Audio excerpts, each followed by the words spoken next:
السلام علیکم۔ ہمارے چینل اردو ہارر ڈائریز میں خوش آمدید۔ آپ سے گزارش ہے کہ ہماری تمام ویڈیوز کو لائک اور شیئر کریں، چینل کو سبسکرائب کریں اور ساتھ ہی لگے بیل آئیکن کو پریس کر کے آل پر کلک کریں تاکہ ہماری نئی آنے والی ویڈیوز آپ کو بروقت ملتی رہیں۔ شکریہ۔ یہ آپ بیتی جو آج میں آپ کو سنانے جا رہی ہوں حرف بحرف سچی ہے، بس نام اور جگہیں فرضی بتائی جائیں گی، اور جن صاحب کی یہ آپ بیتی ہے میں یہ واقعہ انہی کی زبانی بیان کروں گی۔ میرے ایک بہت ہی کلوز فرینڈ اکرم کی پھپھو کے ساتھ یہ سارے واقعات پیش آئے اور انہی کی زبانی ملاحظہ کیجیے۔ ہمیں اس گھر میں آئے ہوئے بامشکل ایک ہی ہفتہ ہوا تھا۔ دوپہر کے وقت مجھے یوں محسوس ہوا جیسے زلزلہ آیا ہو۔ میں اور بچے گھبرا کر باہر ٹیرس پہ آ نکلے، مگر تمام چیزیں ساکت تھیں۔ سامنے والا مکان تعمیر ہو رہا تھا۔ میرے مالک مکان کی بیوی گرم دھوپ کا مزہ لے رہی تھی اور اس کی معذور بیٹی جھولا جھول رہی تھی۔ سب کچھ نارمل تھا، مگر کچھ دیر پہلے وہ جھٹکے ہمارا وہم ہرگز نہیں ہو سکتے۔ بات کافی اچنبھے کی تھی۔ بہرحال آئی گئی ہو گئی۔ یہاں میں اپنا تعارف کراتی چلوں۔ میرا نام سائقہ مشتاق ہے۔ میرے شوہر آرمی آفیسر ہیں۔ جہلم کے علاقے دینا میں ہم نے یہ مکان کرائے پہ لیا تھا۔ وہ ایک کنال پر تعمیر نہایت خوبصورت مکان تھا۔ ارد گرد سبزہ ہی سبزہ تھا۔ سامنے بلند و بالا خشک پتھریلے پہاڑ تھے جن پہ سردیوں میں جب برف پڑتی تو وہ چاندی کی طرح چمکتی تھی۔ پہاڑ کی سب سے بلند چوٹی پر ایک مزار تھا۔ یہ مزار کس کا ہے کسی کو نہیں معلوم۔ وہاں رات کے وقت نظر آتی ہوئی روشنی بھی ایک معمہ تھی کہ آخر رات کو اتنی بلند چوٹی پر کون دیا روشن کرتا ہے۔ میں اکثر فارغ اوقات میں ٹیرس پر آ جاتی۔ اس واقعے کے چند روز بعد ہی میں ٹیرس پر تھی کہ میری ساس اور بچے گھبرائی ہوئی حالت میں کلمہ پڑھتے ہوئے آئے اور کہنے لگے کہ ہمیں زلزلے کا جھٹکا محسوس ہوا ہے۔ میں ہنس پڑی۔ ارے نہیں، آپ کو وہم ہوا ہوگا، دیکھیں میری تو کرسی تک نہیں ہلی۔ مگر وہ سب بضد تھے کہ اندر کمرے میں کھڑکیاں اور دروازے ہل رہے ہیں۔ اس کے بعد تو یہ معمول سا بن گیا۔ ہمیں محسوس ہوتا زلزلہ آ رہا ہے، لیکن ایسی کوئی بات نہ ہوتی۔ میری چھٹی حس خطرے کا الارم بجا رہی تھی۔ انہی دنوں میری بڑی بیٹی کے میٹرک کے امتحانات شروع ہو گئے۔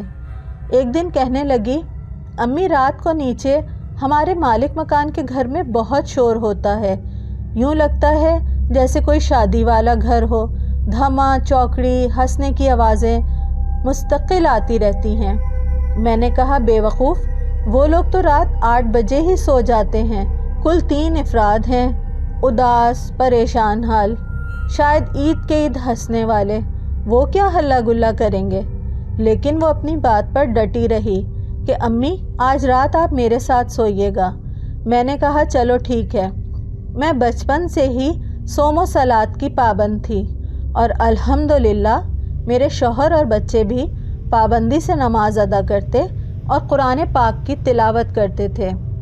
اس رات بھی دونوں نے اکٹھے نماز پڑھی اور میں تلاوت کرنے لگی، اور میری بیٹی اپنے کورس کی کتابیں لے کر دوسرے پلنگ پر بیٹھ گئی۔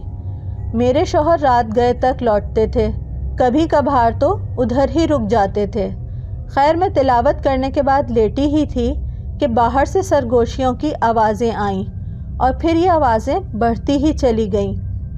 میری بیٹی کتابیں بند کر کے میری شکل دیکھنے لگی۔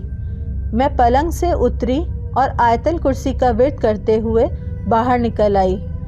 میری بیٹی بھی میرے پیچھے ہی آ گئی۔ باہر واضح طور پر آوازیں آ رہی تھیں، نچلی منزل میں جیسے بہت سارے لوگ کسی تقریب میں اکٹھے ہوئے ہوں۔ مجھے اس وقت یقین ہو گیا کہ یہاں ضرور کسی ماورائی مخلوق کا ڈیرا ہے۔ وہ رات ہم نے جاگ کے گزاری۔ اگلے دن میں نے قرآن پاک پڑھ کر پانی دم کر کے چاروں کونوں میں چھینٹے مارے۔ گھر میں عجیب قسم کی بو پھیلنے لگی۔ رات کو میں نے اپنے شوہر سے تمام باتیں شیئر کی۔ مگر وہی ہوتا ہے ایسے موقعوں پہ مرد حضرات وہم کا نام دے کر ٹال دیتے ہیں۔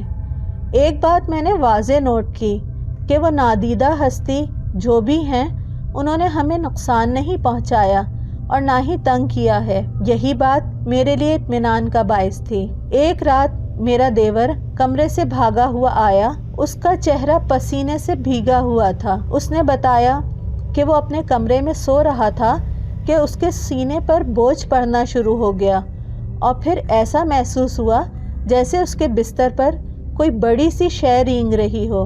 اس نے جھٹکے سے بستر جھاڑا اور اٹھ کھڑا ہوا۔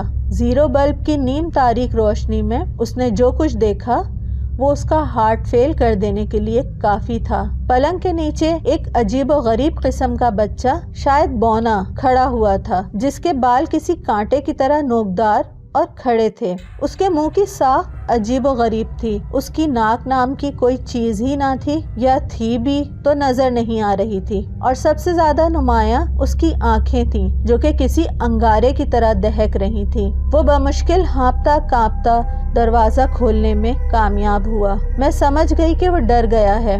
میں نے اسے دلاسا دیا اور وہ کئی دن تک بخار میں پھنکتا رہا۔ ایک جمعرات کی شام کا ذکر ہے۔ اس دن ہم نے قرآن پاک کا ختم شریف پڑھوایا تھا۔ مجھے بارہا ایسا لگا کہ کوئی نادیدہ ہستی بھی ہمارے درمیان موجود ہے۔ ایک سرد ہوا کا جھونکا مجھے بار بار محسوس ہوتا رہا۔ اس شام میری مالک مکان بھی وہیں تھی۔ پڑوس کی عورتیں چلی گئیں تو میں نے انہیں روک لیا۔ میں نے انہیں پوری رودات سنائی تو وہ بولی، بہن ہو سکتا ہے یہاں کوئی آسیب ہو، مگر تم کسی سے ذکر نہ کرنا، میرے گھر کی بدنامی ہوگی۔ میں تمہارے بھائی صاحب سے بات کر کے اس مسئلے کا حل نکالتی ہوں۔ اسی رات پھر وہی دھما چوکڑی کی آوازیں آنے لگیں۔ اس رات میرے شوہر نے بھی اتفاق کیا کہ واقعی کچھ ہے یہاں پر۔ دوسری صبح شوہر کے آفس جانے کے بعد میں کمرے میں آئی تو میری ٹیبل پر کافی سارے نوٹ رکھے تھے۔ میں نے سمجھا میرے شوہر بھول گئے ہوں گے، وہ میں نے اٹھا لیے۔ رات کو واپسی پہ پوچھا تو انہوں نے اس سے قطعی انکار کیا۔ اب گھر میں واضح طور پر عجیب و غریب واقعات ہونے لگے۔ میں اگر 1 لیٹر دودھ لیتی تو وہ ختم ہونے کا نام ہی نہ لیتا تھا۔ میں ہانڈی تھوڑی بھی بناتی تو دگنی ہو جاتی۔ غرض